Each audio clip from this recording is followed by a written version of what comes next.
தைரியம் நமக்கு எப்படி வரும் அப்படின்னா, நமக்கு எத்தனை பேர் ஆதரவாக இருக்கிறார்கள், அப்போ தான் நமக்கு தைரியமே வரும். தனியாக நிற்கிறோம் அப்படின்னா நமக்கு தைரியமே வராது. நம்ம தனிமையாக இருக்கோம், நமக்குன்னு யாருமே சப்போர்ட் பண்ண வரமாட்டாங்க, ஒரு பிரச்சனைனா நமக்கு யாருமே வரமாட்டாங்க அப்படின்னா நமக்கு தைரியமே வராது.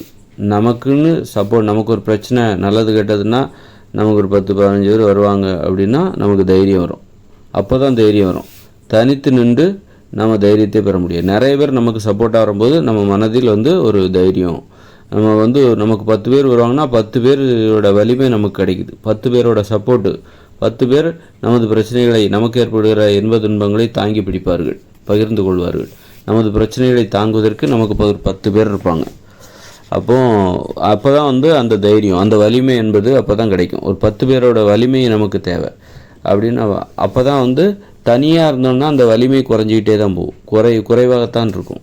ஒருத்தராக நமக்கு சேரும்போது தான் நமக்கு ஒரு பிரச்சனைனா நமது பிரச்சனைகளை தன்னுடைய பிரச்சனையாக நினைத்து கொண்டு தாங்கி அதை நினைக்கிறவங்க, அப்படி நினைக்கிறவங்க ஒன்று ஒன்றா சேர்ந்துட்டு வரும்போது நமக்கு வலிமையும் தைரியமும் அதிகமாகிட்டே இருக்கும். அப்போது அதை எப்படி உருவாக்குறது? சரி, அந்த மாதிரியான அப்போ 10 பேரை நம்ம எப்படி நமக்கு எப்போதும் ரொம்பவும் தேவையில்லை, ஒரு 10 பேர் போதும். அந்த மாதிரி 10 பேர் எப்படி உருவாக்குறது, எப்படி நம்மக்கிட்ட சேர்க்கறது அந்த கூட்டத்தை? 10 பேர், 15 பேர், 16 பேர், எப்படி அந்த மாதிரியான கூட்டத்தை சேர்க்கறது? அல்லது நிறைய பேர் கூட உங்களுக்கு தெரியலாம். நிறைய பேர் அது எப்படி சேர்க்கறதுனா, உறவுமுறை குறிப்பாக நமக்கு மனசுக்கு தைரியம் தர்றது அதைத்தான் நம்ம உறவுமுறைன்னு சொல்கிறோம். நமது பிரச்சனைகளை தனது பிரச்சனையாக கருதுகிறவர்களை தான் கருதி நமது பிரச்சனைகளை தீர்க்க முயற்சி செய்பவர்கள், தீர்க்க வேண்டும் என்று நினைப்பவர்கள், அவர்களைத்தான் நம்ம உறவினர்கள்னு சொல்கிறோம், நண்பர்கள்னு சொல்கிறோம்.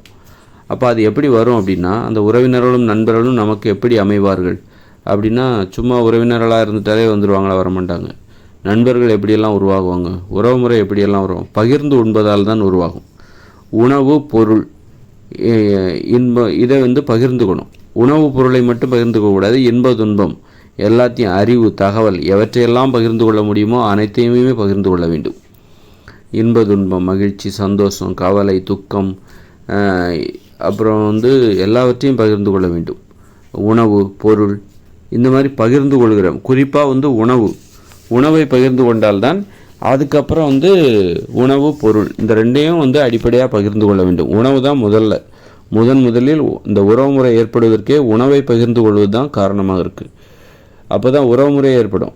ஒரு அம்மா கூட ஏன் அந்த அம்மாவுக்கும் பிள்ளைக்குமான உறவுமுறை எப்படி ஏற்படுகிறது என்றால், பிறப்பாலையும் ஏற்படுது.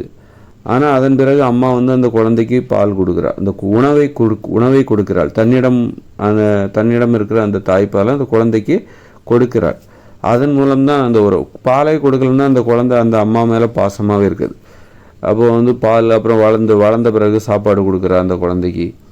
அப்புறம் அந்த குழந்தை வளர்ந்ததுக்கப்புறம் தனது தாய்க்கு உணவு கொடுப்போம், அந்த தாய் தனது பிள்ளைக்கு கொடுப்போம். இந்த மாதிரி பகிர்ந்து கொள்வது, இதன் மூலம்தான் உறவுமுறையே ஏற்படுது. உணவே கொடுக்கலன்னா, நீங்கள் ஒருத்தருக்கு உணவே கொடுக்கலன்னா அவங்களுக்கும் உங்களுக்கு இடையில் ஒரு உறவுமுறை ஏற்படாது. அதனால் உறவுமுறை எப்படி ஏற்படுகிறது என்றால், உணவை பகிர்ந்து உண்பதாலும் மட்டும்தான் உறவுமுறை என்பது ஆரம்பிக்கப்படுகிறது. அதன் பிறகு பொருளை பகிர்ந்து கொள்வது, அதன் பிறகு இன்ப துன்பங்களை பகிர்ந்து கொள்வது, தகவல்களை, அறிவை பகிர்ந்து கொள்வது, கருத்துக்களை பகிர்ந்து கொள்வது. இப்படி இதன் மூலம்தான் இந்த உறவுமுறை பலப்படும். ஆனால் அடிப்படையாக உணவை பகிர்ந்து கொள்வதில் தான் உறவுமுறையே ஆரம்பிக்குது. அதனால் உங்களுக்கு அப்போ தான் உறவுமுறை ஏற்பட்டால்தான், அப்படிப்பட்ட உணவை பகிர்ந்து கொள்வதால் உறவுமுறை ஏற்படுகிறார். அந்த உறவுமுறை என்பது உங்களுடைய பிரச்சனைகளை தங்களுடைய பிரச்சனைகளாக நினைப்பார்கள். உங்களுடைய உறவினர்கள், நீங்கள் உணவை பகிர்ந்து கொள்வதால் உருவான அந்த உறவுமுறை, ஒரு 10 பேர் இருக்காங்க அப்படின்னா 10 பேர்கிட்ட நீங்கள் உணவை பகிர்ந்து கொள்கிறீர்கள். அவங்களும் கொடுப்பாங்க, நீங்களும் கொடுக்குறீங்க. உங்களுக்கு அவங்களும் உறவினர்களாக இருப்பார்கள். அப்படிங்கும்போது அந்த உறவுமுறை எப்படி இருக்குதுன்னா, உணவை பகிர்ந்து கொள்வதால் தான் அடிப்படை. உணவை பகிர்ந்துக்கலன்னா அந்த 10, நீங்கள் யார்கிட்டையுமே உணவு பகிர்ந்துக்கவே இல்லை அப்படின்னா உங்களை சுற்றி யாருமே நம்பிக்கையானவர்கள் இருக்கவே மாட்டாங்க. அதனால் உணவை பகிர்ந்து கொள்வதில் ஒரு கவனம் செலுத்த வேண்டும். நம்ம தினமும் குளிக்கிறோம்ல, அதே மாதிரி ஒரு கடமையாக இதையும் நினைக்கணும். உணவை பகிர்ந்து கொள்ள வேண்டும், பகிர்ந்து உண்ண வேண்டும். செல்லும் இடங்களிலெல்லாம் உணவை பகிர்ந்து கொள்ள வேண்டும். ஆனால் தொழில் செய்கிற இடத்துல உணவை பகிர்ந்து கொள்ளக்கூடாது. தொழில் செய்கிற இடத்துல உறவுமுறைக்கு இடமில்லை, அன்புக்கு இடமில்லை.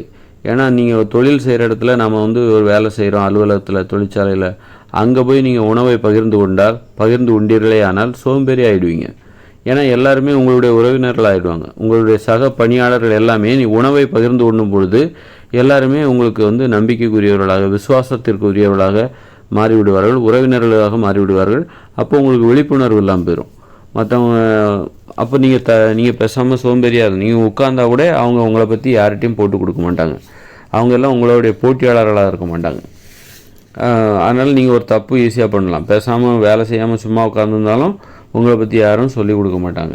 ஏன்னா நீங்கள் அவங்களுக்கு உணவு கொடுத்துருக்கீங்க. அதனால் அவங்க உங்கள் மேலே விசுவாசம் வந்துவிடும்.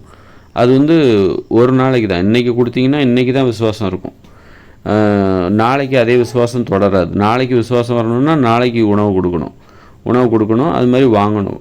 உணவு கொடுப்பது மட்டுமல்ல, உணவை வாங்குவது, அவர்களிடமிருந்து கொடுக்கல் வாங்கல். இதுதான் உணவை கொடுப்பது, உணவை வாங்குவது, வாங்கி உண்பது. இதுதான் வந்து உணவை பகிர்ந்து கொள்ளுதல். இதுதான் உறவுமுறை ஏற்படுவதற்கு காரணமாக இருக்கிறது. வேலை செய்கிற இடத்தில், தொழில் செய்கிற இடத்தில் உறவுமுறை ஏற்பட்டுவிட்டால், உணவை பகிர்ந்து உட்கொள்ளும் போது, தொழில் செய்கிற இடத்தில் உணவை பகிர்ந்து உண்ணும் பொழுது அங்கு உறவுமுறை ஏற்படும். உறவுமுறை ஏற்பட்டுவிட்டால் அங்கு போட்டி உணர்வு இல்லாமல் போய்விடும். அங்கு உறவினர்களாகி விடுவார். அங்கு வேலை செய்கிறவர்கள் உங்களுக்கு நண்பர்களாக மாறிவிடும் பொழுது நீங்கள் வந்து உங்களுக்கு விழிப்புணர்வு இல்லாமல் போயிடும். போட்டி உணர்வு என்பது இல்லாமல் போய்விடும். அதனால் வேலை செய்கிற இடத்துல பகிர்ந்து உண்ணக்கூடாது. வேலை செய்கிற இடத்தை விட்டு வெளியே வந்து விட்டால் அங்கே கண்டிப்பாக நீங்கள் வந்து பகிர்ந்து உண்ண வேண்டும். நீங்கள் உங்கள் குடும்பத்துக்கு வரீங்க, நண்பர்களை பார்க்குறீங்க, உறவினர்களை பார்க்குறீங்க. அந்த உறவுமுறை சிறப்பாக அமைய அவர்களிடம் சுதந்திரமாக அவர்களை பார்த்து பேசுவதற்கு, கண்களை பார்த்து பேசுவதற்கு பகிர்ந்து உண்ணுதல் என்பது ஒரு அடிப்படையான பண்பாக இருக்கிறது. பகிர்ந்து உண்ணுதல் என்பது ஒரு அடிப்படையான பண்பாக இருக்கிறது. பகிர்ந்து உண்ணவில்லை என்றால் உறவுமுறையே ஏற்படாது. பகிர்ந்து உண்பதால் உறவுமுறை ஏற்படுகிறது. உறவுமுறை ஏற்பட்டால் மனசு, அப்போ தான் தைரியம், அதான் வலிமை. மனசுக்கு, ஒருத்தருடைய வலிமைக்கு அதுதான் காரணம், ஒருத்தருடைய தைரியத்துக்கு அதுதான் காரணம். நீங்கள் வந்து உங்களுக்கு உறவினர்கள், நண்பர்கள் யாருமே இல்லை, நீங்கள் தனியாக இருக்கீங்க, எல்லாருமே உங்களை வந்து பகைவராக பார்க்குறாங்க, நீங்களும் மற்றவங்கள பகைவராக பார்க்குறீங்கன்னா நீங்கள் வந்து தைரியமாக இருக்க முடியாது. உங்களுக்கு வெறுப்பும் ஒரு பயமும் தான் இருக்கும். மகிழ்ச்சியாக இருக்க முடியாது.